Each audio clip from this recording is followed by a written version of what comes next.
Sweden میں اس شخص نے قرآن کو کل نظر آتش کیا اور وہاں کی عدالتوں نے اس کو اجازت بھی دی۔ ایک تو مذمت والے الفاظ تو بہت چھوٹے ہیں، لیکن یہ ان کی ہار ہے، یہ وہ اپنی ہار تسلیم کر رہے ہیں کہ وہ قرآن جس کا رد کرنا ہمارے ہاتھ میں نہیں ہے، ممکن ہی نہیں ہے۔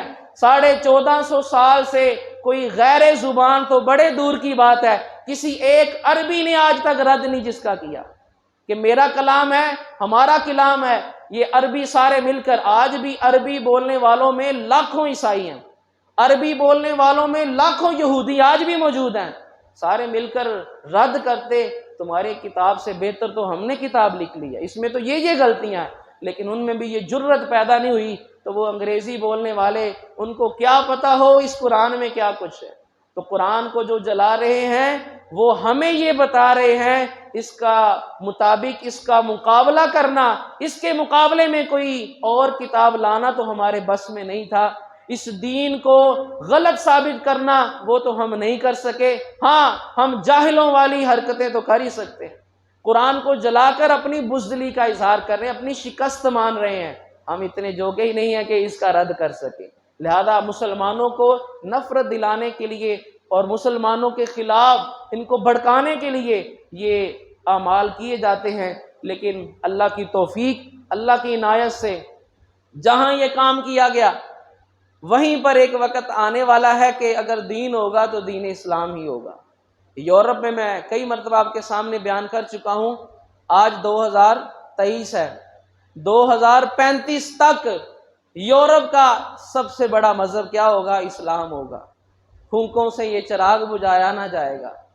یریدون لیطفئوا نور اللہ بافواہہم، رب فرماتا ہے یہ تو چاہتے ہیں پھونکوں سے اللہ کا نور بجھا دیں۔ اللہ متم نورہ، اللہ نے یہ نور بجھنے کے لیے نہیں، ساری دنیا پر پھیلنے کے لیے بھیجا ہوا۔ یہی الحمدللہ ہمارے حق ہونے کی دلیل ہے، اور یہی اہل اسلام، دین اسلام، قرآن کے حق ہونے کی دلیل ہے۔ اللہ رب العزت کی بارگاہ میں دعا ہے، اور یہاں پر جو اہل اسلام کے جتنے بھی حکمران ہیں ان پر بھی یہ ذمہ داری عائد ہوتی ہے کہ وہ اس کے خلاف اپنی آواز ضرور اٹھائیں۔ فرانس ہو، کوئی بھی ملک ہو، اسپین ہو، کسی بھی ملک میں جب سرکاری سطح پر، اب یہ کسی ایک بندے کا فعل نہیں ہے، یہ وہاں پر قانونی لحاظ سے بے ادبی گستاخی کی گئی۔ کیوں؟ وہاں کی عدالتوں نے اس کو نوٹس جاری کیا ہے کہ تمہیں اجازت دیتے ہیں کہ تم عید الاضحیٰ کے دن مسلمانوں کے سامنے معاذ اللہ ان کا قرآن جلا سکتے ہو۔ آپ ان کی تنگ نظری، اور پھر دنیا میں وہ بھاشن دیں گے کہ ہم تو سب کو آزادی کا اختیار دیتے ہیں، ہمارے نزدیک سب کی مذہبی آزادی، ہم سب کو مذہبی آزادی دیتے ہیں۔ یہ وہ چورن بیچتے ہیں پوری دنیا میں۔ مسلمان پاکستانی تنگ ذہن ہے۔ آپ بتائیں، ہمارے پاس عیسائی رہتے ہیں، ہمارے ملک میں آٹے میں نمک کے برابر نہیں ہے۔ یہاں ہندو رہتے ہیں، ہمارے سامنے وہ آٹے میں نمک بھی نہیں ہے۔ بتائیں، چلے انجیل، تورات، زبور کو تو ہم آسمانی کتابیں کہتے ہیں، ہم ان کی عزت کرتے ہیں۔ آج تک کسی مومن نے، کسی خطیب نے، کسی عالم نے کہا ہو کہ ہندوؤں کی گیتا اٹھا کر جلا دو؟ کسی مومن نے، کسی عالم نے کہا ہو کہ ہندوؤں کی جو بھگوت گیتا ہے، وید ہے ان کی، مہابھارت ہے، یہ کتابیں ان کی دینی کتابیں ہیں، یہ مشرک ہیں، ان کو جلا دو؟ نہیں۔ کیوں؟ ہمیں پتہ ہے رب تعالیٰ نے ہمیں حق کتاب، حق دین، حق رسول عطا فرمایا ہوا ہے، وہی ان کو ہدایت دینے کے لیے کافی ہیں۔ یہ حرکت وہ شخص کرتا ہے جس کے پاس حق کی دلیل موجود نہ ہو۔ تو ہمارے مسلمان حکمران، اللہ رب العزت ان کو بھی ہدایت عطا فرمائے، اور ایسے معاملات میں کم از کم، کوئی یہ تو نہیں کہتے کہ جنگ شروع کر دیں، پر کم از کم مل کر ایک آواز اٹھانا، اتنا تو کم از کم ہمیں غیرت ایمانی ہونی چاہیے۔